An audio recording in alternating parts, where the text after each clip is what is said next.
There we go. Perfect. You got video now? This is Adam Eliel Berkowitz from Breaking Israel News. I'm interviewing a gentleman who became a dear friend of mine quite suddenly, Malki Doross. He is not Jewish. I don't want to define him. If he wants to define himself, that's entirely up to him.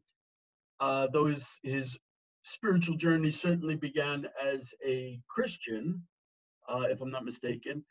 And he was kind of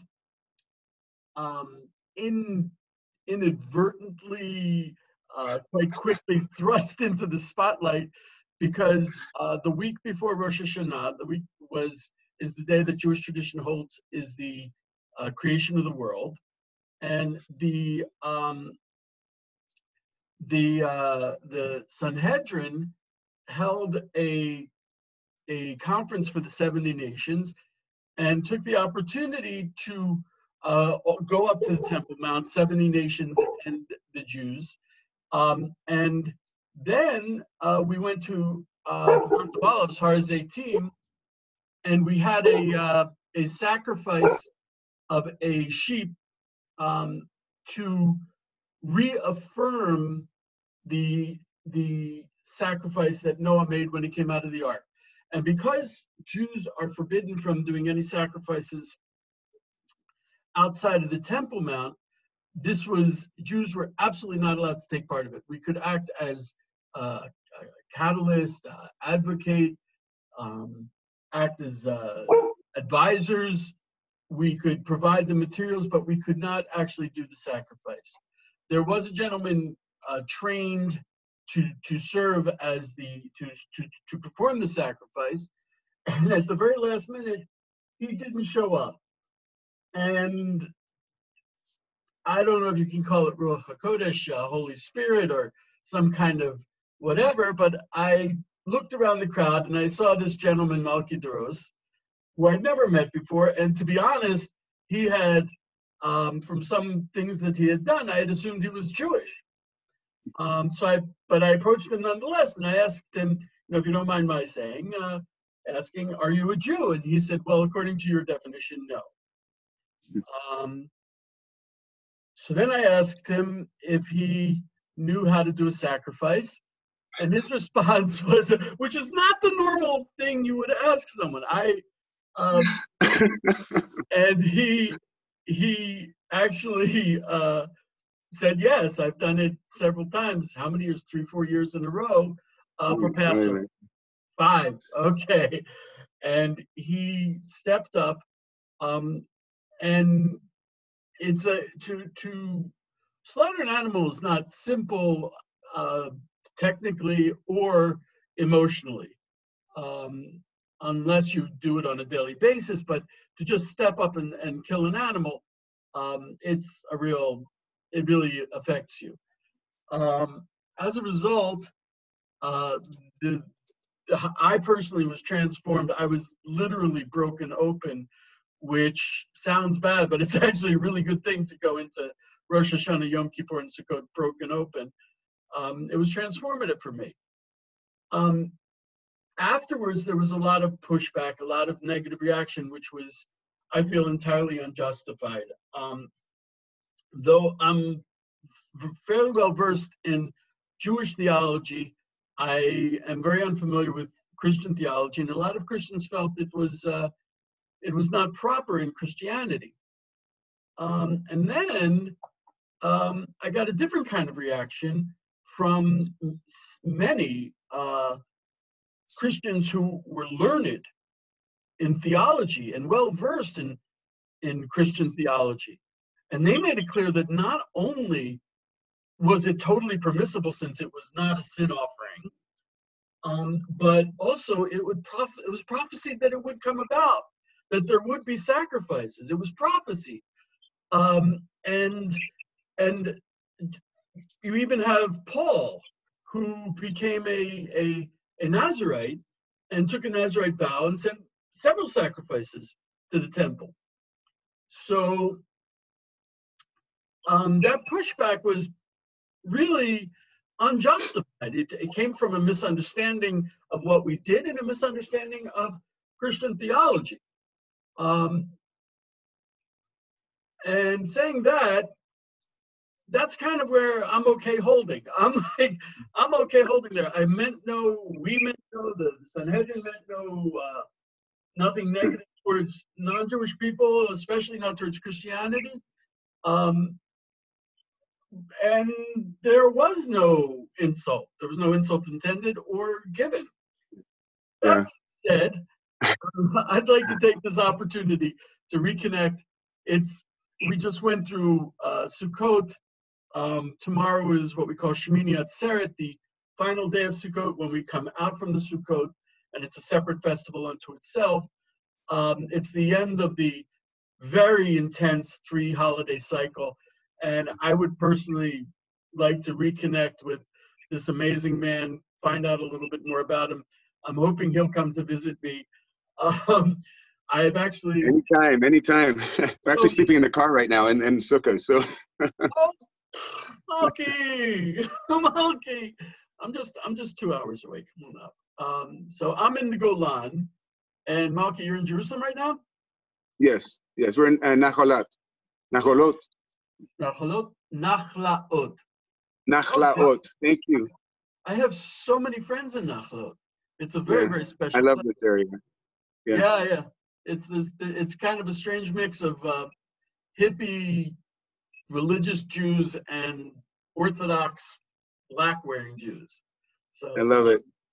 So why don't you tell us a little bit about yourself, because I also want to add that when you stepped up, you stepped into the middle of a raging storm of spirituality and spiritual powers, and it all was channeled through you, which cannot be simple or easy, and you handled it beyond beautifully.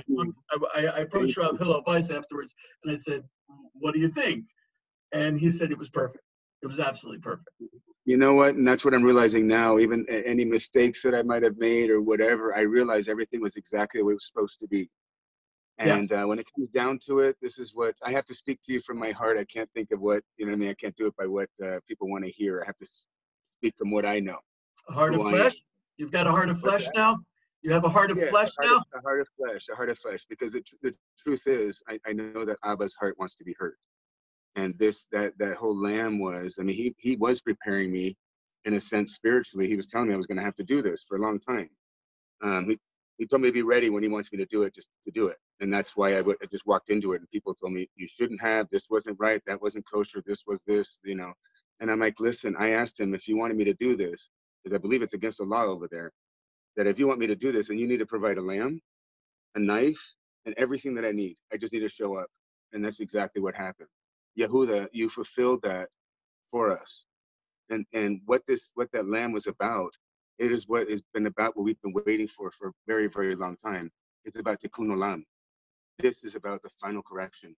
This is about cleansing the land and bringing the father's children home, and for his kingdom to come. This is literally, he's bringing stone by stone home, and we are spiritual stones of a temple. And each one of us, some of us are coming as a bride. It's anyway, it's this beautiful love story that I can't wait to share it with the world, that he's been showing me for years. And see, I'm not learned in the world, and everybody likes to knock me down because I don't spend all day studying the scriptures. And I'm like, he wouldn't be. To me, that would be witchcraft, because if I left his throne, what I'm hearing him, his presence, then I would be going on my own and trying to learn on my own power. But when I do it his way, he uses the scriptures to actually prove what I'm doing is correct. He uses them as witnesses to me. So it's like I'm coming from the opposite direction than most of the whole world. So I know that I have no fear that this was anything evil in any way. I saw the spirit of peace was in me, it was in all of us. I saw I saw the spirit of peace in the Lamb. And that's what I was saying that I wait for, is for the peace. And he is that. So when that comes in, I know that he's with us. And what I want the whole world to know, that every sacrifice that's happened in the past and in the future, and that one that was up there has always been him. He is in everything and everything. And when his spirit, when peace and love comes in, it's basically a way for him to shed his blood and be here with us. And to show the world that this is, when we sin, we harm our Creator. And he has to come and show us that he has to shed his blood for us in different ways. But that's why I see Christianity, you don't know this book in the Brit Hadashah, in Revelation, the image of the Messiah is the image of a slain lamb with 7 candlesticks on it and 7 horns. And I know what those things are. The 7 candlesticks is a menorah. It's the 7 spirits coming from God. And what happens to the lamb, every Paschal lamb, we're supposed to be doing this, and not just here in Jerusalem. You're supposed to do it in your home. That's what he tells me. Just like they did in Egypt, because we're coming out of Babylon. When we come to the promised land, yes, of course, we have to come here to the Beit HaMikdash. But we're in Egypt, we're in Babylon. We're going to be doing the Pesach. And it's going to show our brothers, Yehuda, who the Mashiach is and who he's always been. He was always in every one of those animals. When the priest puts his hand, the peace comes. And he sheds his blood. He wants to show us that it's Hosea dying for his wife, constantly giving everything he has, saying, I will die for you. I will die for you. That's all it was. Yeshua came to show us that just a portion of him, to show us that he will die for us. It was every person here is in an image of God, isn't he? Are we all in the image, made in his image? We're all a hologram of the whole. I'm a piece of his heart, and I know that. And he wants his heart exposed, and it looks crazy. How do you expose a heart? It's emotional, it's crazy. I want to point out that some of what you're saying might be difficult for Orthodox Jews. Oh, I'm sure. Most of all Let me. And some of what you're saying might be difficult to a lot of Christians. However, coming together is never easy. And when you're dancing, you're going to step on toes, and because you don't know they're there. And a lot of coming together with your friends. I mean, even on the most basic level, one of the first things you learn when you go to kindergarten is you got to learn to forgive. You got to learn to recognize that everyone is different from you, and that even makes playing together a lot more fun. And I don't think my personal approach is that I don't think it's we're right and the rest of the world is damned to hell. I think we should find a way that we can. I think Messiah is a new paradigm, and I think it includes a paradigm in which everyone comes together with their differences. So this was clearly not. Some kind of glue. I'm sorry, again? It comes together by some kind of glue, and it's literally why I have my genetic connective tissue disease. He told me I feel his body, and it's the problem with my body is the cells don't glue together. It's like having a brick building with bad mortar. And that mortar, in the center of the mortar, is literally it's a tav, it's a cross with 2 snakes going up it. And that's where my problem is. And so it's a connective tissue. It doesn't connect right. So everything hurts. Everything, the body doesn't work right. It's damaged. And I'm like, why are you making me go through this? He says, because my body doesn't connect right. Because you feel my pain. And then I started to understand that we need a common glue to connect it all. And that's who Yeshua was. He went out there to share the Torah. Only to those that love him are realizing the Torah. It's literally a wedding veil of Moshe. There's a scripture that says, if those that love me, I'll take the veil of Moshe off. And it means he wants to marry us. And so the true believers are coming into his Torah because he guided us to it. We are being guided by Spirit into this.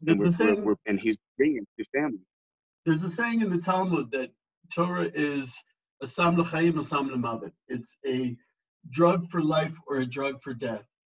And this whole experience is showing me that it's funny, the people who always saw Israel as being insidious, nefarious, and dangerous, and a threat to Christianity, and the Antichrist, the anti-Messiah, they got plenty of ammunition now, and they're shooting it away.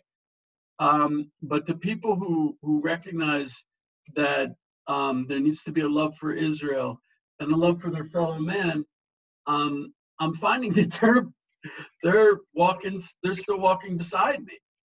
So I Yeah. think it's Well, that's it. We're coming together out of love and peace. It's His Spirit. yeah, very clearly. But Also, I want to add. there was a. I want to Sorry. add, if Go ahead. anyone wants to pray for Malki's health, I think that would be a very Thank you. Thank good you. thing. Everybody's been praying for it. It's my biggest blessing, to be honest with you. He gives us the curses.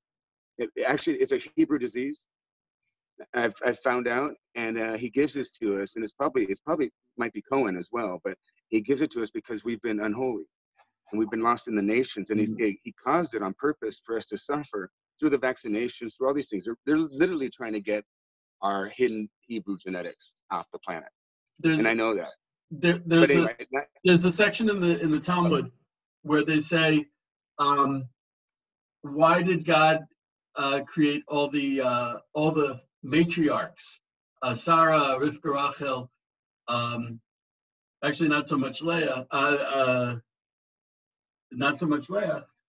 why did He create them barren? He actually, according to the tradition, He created them without a womb. And the Gemara says, because Hashem, it's amazing the word they use. They say mit avert. He had an appetite. He was hungry for the prayers of tzaddikim. My God, do you know that He just showed that to me 2 days ago? I met this wonderful man named Doron, and he was talking about the thing, and I said, please stop for a second. He's telling me that it had to come through great prayer and faith to make these type of holy people. It had to come from total faith and trusting in Him for it to come. And he said, actually, that's Talmud, that's a drash or something. I got all excited. This is what excites me. This is the marriage right now, because He's telling me by spirit, and then I come to you and He's telling me it's written. That's why our combination is so wonderful, because I believe literally the spirit of Enoch, it's like he's got the whole scrolls written up there. And when I do something or say something, he finds it in the scrolls and the scriptures, and that gives me faith. And we need each other.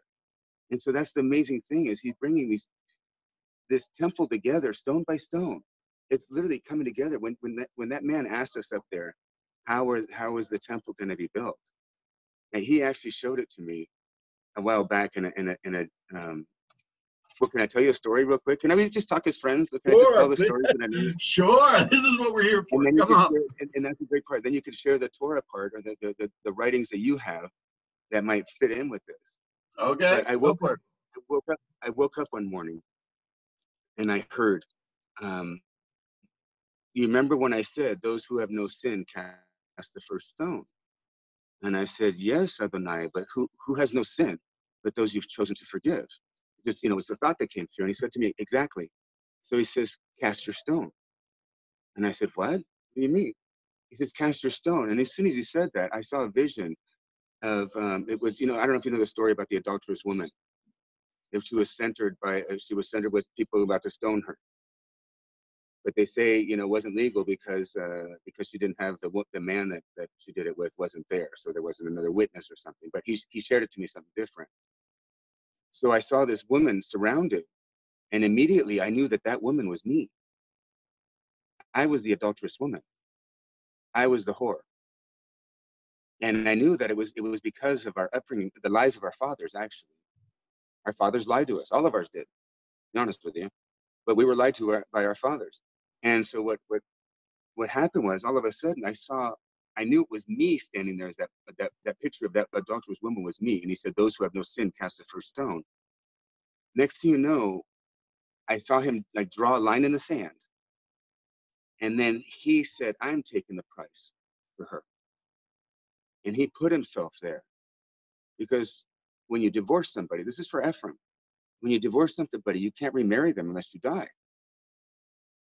And this is what happened for the ones that he divorced. So he basically showed me that was the bride, and she was guilty of whoredom. But he, like Hosea, was going to come and give everything that he had. So I have him watching him there. My Mashiach is standing there with everybody circled around to stone him. And he says, you have to stone me. And I said, I can't do that. I can't do that. That's my sin. I can't do it. But he says to me, it's the law. It must be done. So even the Jews know the death of a great tzaddikim can bless the whole country, can it not? Sure. So he says it Absolutely. to me, it's the law, you have to. I said, I can't, this is, it hurt me so much. And he's like, pick it up and do it. This is the only way we can be together. I have to do this for you. But I want you to know how much I love you. This is how much I love you. So I go to throw the stone at him. And I couldn't throw it at him. All I can do was throw myself on top of him. And and the next thing I heard changed my life. He said to me, he says, and this is how I'm going to build my temple. He says, I'm the cornerstone. Evan la suabonim. You said that to me. That's why I cried again. He says, I'm the cornerstone and I'm the capstone. And as you throw yourselves on me, I will build my temple. And that's what I did up there. I was throwing myself on him because the last thing I really want to do is kill an innocent animal, sweet little, cute little, beautiful lamb that was so prophetic and so beautiful. But he did it for us. And that's what it was all about. I realize now that every single lamb, see, after 5 years of doing this, I've witnessed something. The first year I witnessed it, I couldn't tell anybody. The second year again, I told my wife. The third year, he finally told me, he says, what you've been seeing and witnessing, that's why you have the lamb with you for 4 days. What you've been seeing and witnessing is me. That is the peace. That's why you become such friends with the lamb. That's why the lamb is willing and he always comes to you. I don't have to chase it ever. And he says, it is me. And he says, I was the lamb. My spirit entered the lambs in Egypt. My spirit entered all of the sacrifices. And it was a memorial of what was going to happen. It was a shadow of something that was going to happen in the future. And he says to me, the future ones are going to be a memorial of what he did in the past. This is all about every single one of us is a portion of him made in his image to express him. He was here to express us what the Torah really looks like to follow. And that's why it says the Torah was nailed to the cross. Not that we don't have to keep it anymore. We have to keep it. But he showed us how to pick up the cross and take it. That's what he told us to do, pick up your cross and follow him. And so what he had to do was his worst fears. And that's what I'm doing now, my fears, because I love him, because he tells me to do it. And so I went up there. Anyway, go ahead. No, what I want to say is I want to point out something that I mentioned it before. One of the major processes for me, I first came to Israel when I was 30, and the first time I put a cape on my head full time was I was 30 years old. The first time I really started studying Judaism, I was 34 years old. And thank God I married it, but I came to it late in life, and there were 10 years that I spent in Manhattan, totally disconnected from everything, even from myself. And I still remember the first 9th of Tisha B'Av that I was in Israel. Someone showed me the verse in Ezekiel about a heart of stone and heart of flesh. And I started crying because I realized that so much of Western culture is turning your heart to stone. And you can't approach Hashem, you can't go to the temple, you can't do anything if you have that heart of stone. And I mean, one of the things that makes me uncomfortable about you is like if you want to say express theology that is difficult to me, that's okay. But a lot of people are very uncomfortable with raw, exposed emotions. And I think that's also something that we as people have to go through if we want to come back to Hashem, is we have to... It's another body of ours, actually. It's a feeling body. It's a heavenly body that we have. We could feel his heart. We can feel him and his will. It's literally when we cut our heads off, when we do his will rather than our own, we cut our heads off and we have the head of Messiah. But who is to be our head is actually Yehuda. Okay. And I know that. But anyway, okay. Go ahead. But what I was trying to express was that Western culture, there's a lot. It's almost like emotions are inhibited to the point where you can't feel them anymore. Where sitting down with your kids and your wife to a simple meal of bread and wine, you can't feel the joy in that. You need to get something like really, I don't know, like eat live monkey brains or something crazy, or just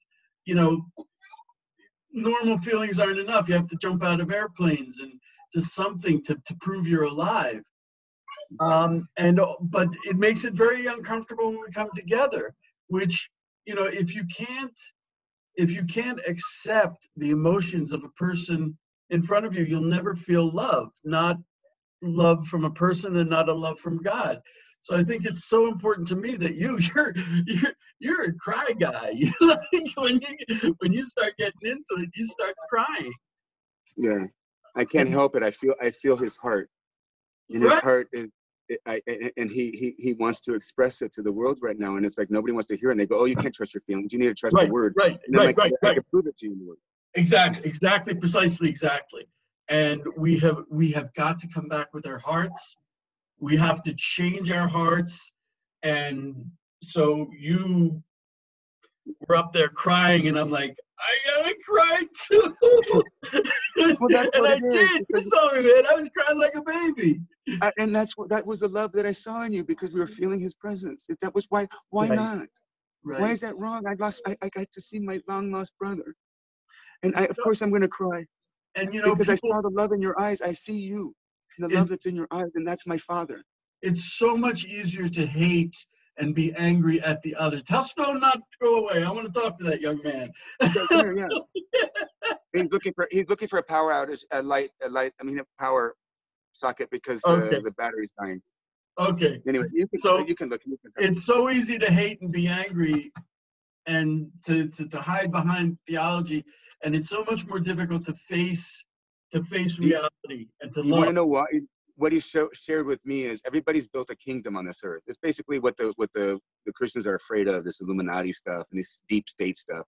But the whole thing is we've been bricks in their buildings, and they've built it so everybody looks at whoever's in power to okay, I follow this leader, I follow this leader, I'm better than you are because this leader is better.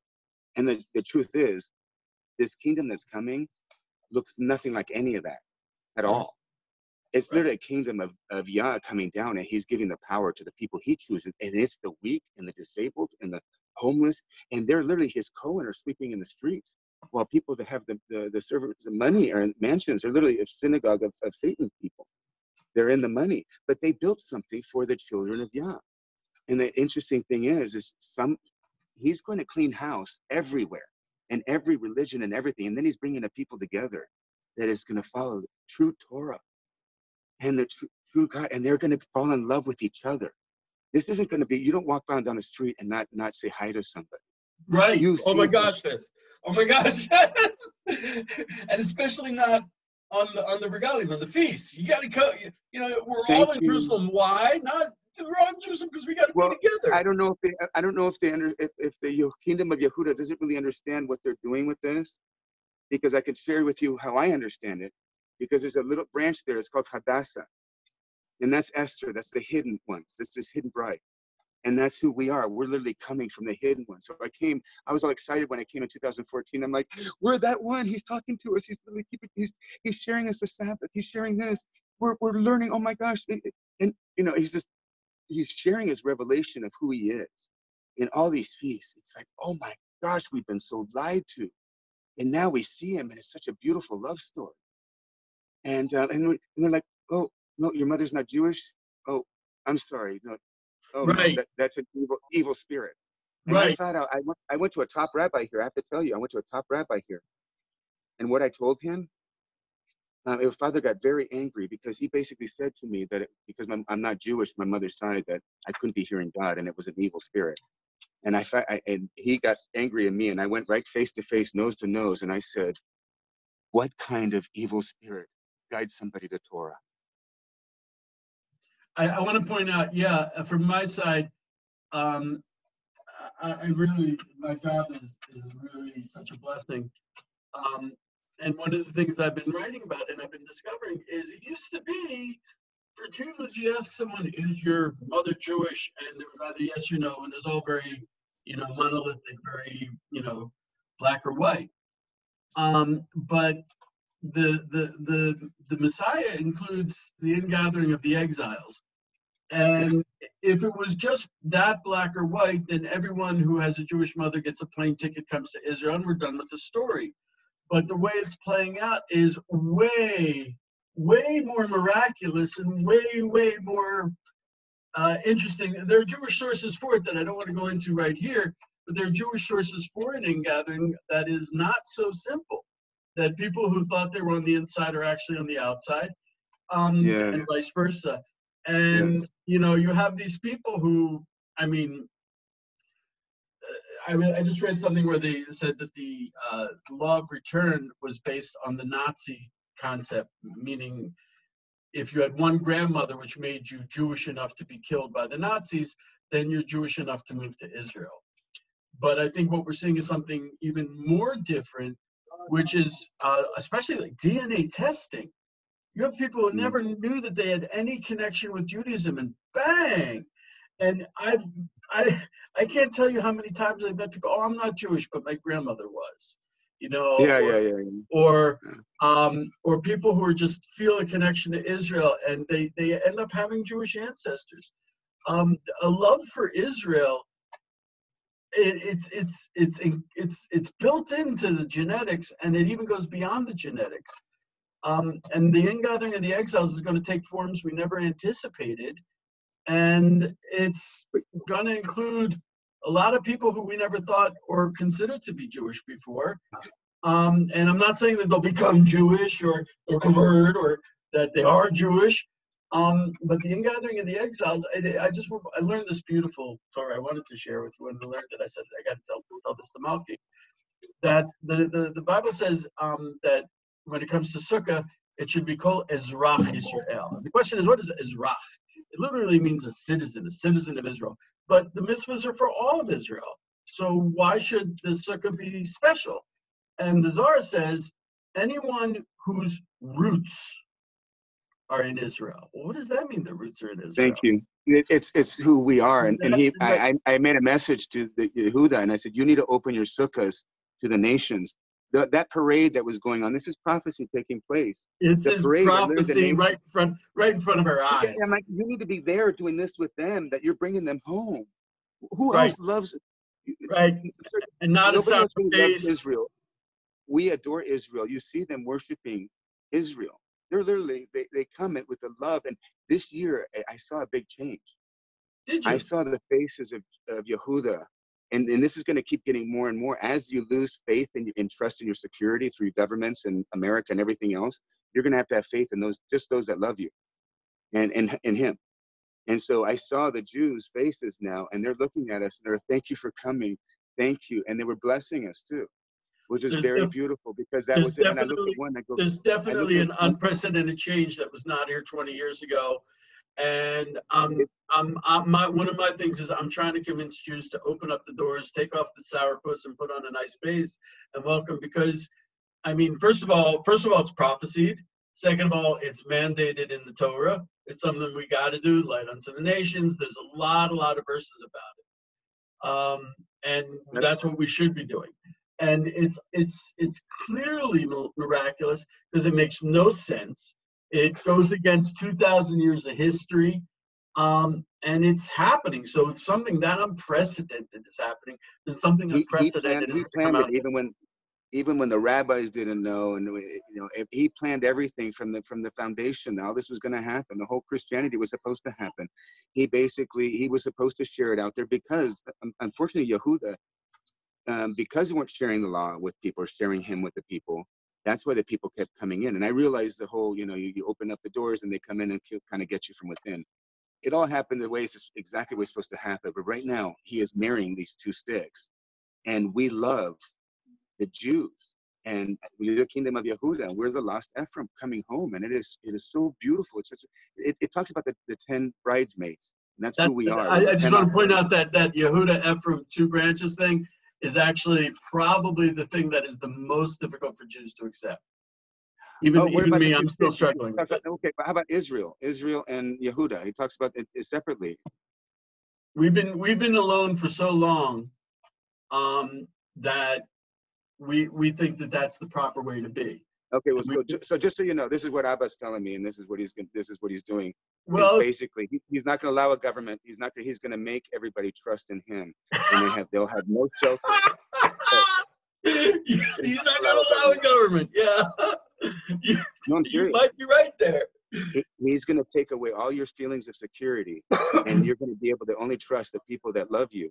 And somebody keeps talking about, we need to come home like the prodigal son, like the bet. What is it? Ben Bait. Ben Bait. And bite, yeah. Okay. Ben Bite. Basically, I'm sitting over here. If you can look over here, I'm in a little park, and there's a dirty diaper right there. There's people pee all over the place. They need some cleanup. And you know what? The prodigal son is willing to come home and be the least in the kingdom. And that's what I'm calling the Christians to do. I just spent a couple days with the Ani Yosef, led by Pete Rambo, who are very into being B'nai Ephraim and rejoining. And what do? They come here during Pesach and Sukkot, and they pick up garbage. You know, we do the same. God's been telling me to do the same thing. I'm disabled, actually. I have problems with all my joints. And he's like, pick it up. Because I know this is, everywhere I worked, if I walked by a piece of paper, something on the ground, and I didn't pick it up, I would quit my job because it meant I didn't respect the place. And that's how I knew if I respected it or not. And I would quit. I was seriously, like, I don't respect it enough, so I'm quitting. When I walk by here and I see garbage on the ground, and I love Yerushalayim, and if I don't pick it up, it tells me I don't care. You know what I'm saying? And I love the place. This place is going to be a fire that only those who can withstand the fire can be here. And he's going to kick out, I'm sorry, but he's going to kick out a lot of people in this town. He's cleaning house. I want to change. I want to change this a little bit, if you forgive me. Another aspect of that really transformative sacrifice on the Mount of Olives was after I approached Malki. I was shown Malki. I don't know what. I don't want to get too. I'm not. But I also we needed to build an altar, and I look around, and you had brought this amazing young man with you, and I said, "Do you know how to build an altar?" And he's like, "Well, my name is Stone." I was like, "Oh my gosh!" It was like you couldn't get more Mina Shemaim from that, more divine than that. And Stone is the silent guy on the side who takes it all in. So now I'm going to make him talk. Yeah. You know what? Make him tell you his middle name. Oh no, don't do this to me. Okay, Stone, what is your middle name? My middle name is Justice. Oh my goodness. Oh my goodness. Evan Sadek. Evan Sadek. Yep. And it's, I mean, but that's about a silent guy who takes it all in and makes sense out of it. That would be Justice. Yes, that would be. Can I tell you what he did real quick, because that's being his job? Okay. Literally the day, we didn't know this, but the day that that Rabbi Kaduri, I got in trouble for calling him Rabbi, but Kaduri said that the fighting in the heavens and the fighting against the children of light against the children of darkness, he called them out on the Dead Sea Scrolls, found the War Scrolls. Yes. And I did it in tongues, but he did it that way. And it was the day that the Kaduri said it was going to release the heavens, fighting light against darkness, and he was going to choose who wins, kind of thing. Do you know what I'm talking about? Not really. Okay, but go on. There's a prophecy I'll have to look it up afterwards. I'll let you go back to talk. But anyway, it was very important that he's fulfilling prophecy to here. And anyway, go ahead. So, first of all, how old are you, Stone? I'm 21. Tell me a little bit about yourself. You're 21? Yes. But most 21-year-old people don't have this quiet sense of place and who they are. I'm kind of very impressed with it. Where are you from? I'm from Southern Indiana. A country boy. I guess you could say that, yeah. I just spent an amazing day with some people from Indiana, and we came to the conclusion that being connected to the land or living close to the land gives you, it connects you to God, very simply. And that when you get into the city, all the background noise kind of pushes you away. Yeah. There you go, going off on your long talks again. So So tell me, what did you think of the sacrifice, and what are you thinking of your time in Israel? Are you is it bringing in Mashiach? Is it bringing in Geula? Most definitely. The energy here is amazing. It's really transforming me. I could feel a lot of my heart being exposed and brought to the light. And as far as the sacrifice goes, I thought it was amazing. I don't know how to describe it. I'm just excited to see Yehuda. My heart's been longing for Yehuda to come in, because we need the people who know Torah. We need correction and instruction. And so many who come from our background, they don't want anything Jewish or anything to do with the Jews, but that's what we're longing for. That's actually difficult for me to understand. It's difficult for me to hear, just because I'm very I don't know. That's a big role. It's a big thing to expect from us, and we have hard enough times dealing with each other. And I look at you and I'm in awe, and then you come up to me and say, "Teach me Torah," and I'm like, "Dude, I don't even want to touch you, because you're so, I see you're glowing." But if that's what you're saying, Do you know who he is? I have no idea who he is. You know This lovely young man who is so sweet and so gentle. I mean, the guy is sitting there, and he radiates this gentle, So basically, the Messiah lives in him as well. So I've got the Messiah here that told me he was going to be my servant. That's what's going on here. And that's what's going to happen. We're going to be each other's servants. That's his kingdom. We serve out of the love for the Father, and you'll know them by their love. So you're going to know the true Jew. I had a woman, literally a couple, kick us out of the sukkah, screaming and destroying what with any kind of peace on Shabbat, destroying it. It was a total Jezebel, and calling us goy and get out of here and this and that, and basically, now I'm sorry. Now I'm starting to feel the frustration of the Father. Yeah. He's cleaning house. I'm sorry, but he's cleaning house. That was another thing I learned that day. Actually, when you weren't there, you didn't get to go up to the Temple Mount with us, though you did go up later, didn't you? I went afterwards. We went after, but we were there. Right, and not with you. And I did a video that a lot of people saw, and when I'm up on the Temple Mount, it's kind of difficult for me. And it was, going into the holidays, and I was, you start getting political and you start getting angry. And Rav Hillel took me aside, and he's like, "No, you have to be mamash b'simcha. You have to be in joy when you're up here." And then the same thing happened on when we were doing the libation. Rav Hillel started getting angry, and I'm like, "Hillel, now it's time for the student to teach the teacher." And sometimes I'm looking at you guys, and it's like, just be simple. Okay, so he's different than us.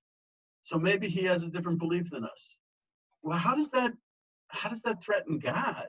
How does that threaten me? So I have my relationship with God. You have your relationship with God, and we come together with it. And if God expects anything from us, it's for us to be nice to each other, which is why we have to come to the temple together, is to learn how to be nice to each other. And I'm looking at Stone, and I'm saying, I want to learn it from him. I want to learn from Stone. That's what he flat out told me, that he's going to teach the world how to this kingdom to come through servanthood. I'm his servant. I'm his servant as well. I will serve anybody who has the Messiah, and I will serve the Messiah in anybody. And that's what we're doing. But we're learning how to do this. This is a kingdom that's coming down. It's totally different than anything else, but it's coming through power and his glory, his might. It's coming. He makes all the miracles happen. We just walk with him, and he opens every door. One day I asked him, I go, you make my appointments. You set up everything for me. You declare everything. Oh, shoot. Can you still see me? Yeah, I can still see you. But I said, you make every appointment. And I said, what are you, my secretary now? I can't believe I was talking to him that way. And he said to me, I'll do anything to you. And then he sends me Stone. I started realizing he was working through Stone. helping me to do things that I can't do because I'm disabled, and it's very difficult for me to do many things. It literally opening the doors a lot of times, it hurts my shoulders because I'm not even supposed to be able to raise it. And he goes around helping me with all these things, and he's the Messiah. So the Messiah always does what's needed. You see the Mashiach, the spirit of Mashiach is serving each other. And I see a Jerusalem, I see 100,000 people coming here that are the peak of every tribe. They're the best of they're the Zion, the creme that goes to the top of every tribe. And they're coming here and they're marrying each other. And all of Jerusalem, the love and glowing of each other, just looking at each other, everybody's going to be in love. And there won't be any kind of separateness at all. It's everybody gives themselves up to him. And that's, you give yourself up to the whole. You're actually pouring your spirit back into that. Through the Messiah, you pour your spirit back into the whole. And then you literally get to go up Jacob's ladder, to be honest with you. Because, and then our whole family lives in us, right? Okay, anyway, Malki, yeah, far. I'm really sorry to say I have to cut this short. Yeah, I know. Well, battery's dying too. Okay, so I'm gonna stop off the recording so I can say goodbye to you personally. And if anyone got something from this, great. If it makes you angry, I'm so sorry. That wasn't our intention. These are just two beautiful people and one kind of mean, ugly old guy from the club. And if you got something from it, I'm very pleased. If you want to respond, I'm going to put the link to our website below. You can write me at eliyahu@israel365.com. I'll put that in there also. It's all love. It's all good. Thank God. And I'll be in touch again. Hopefully we'll do another interview with Malki.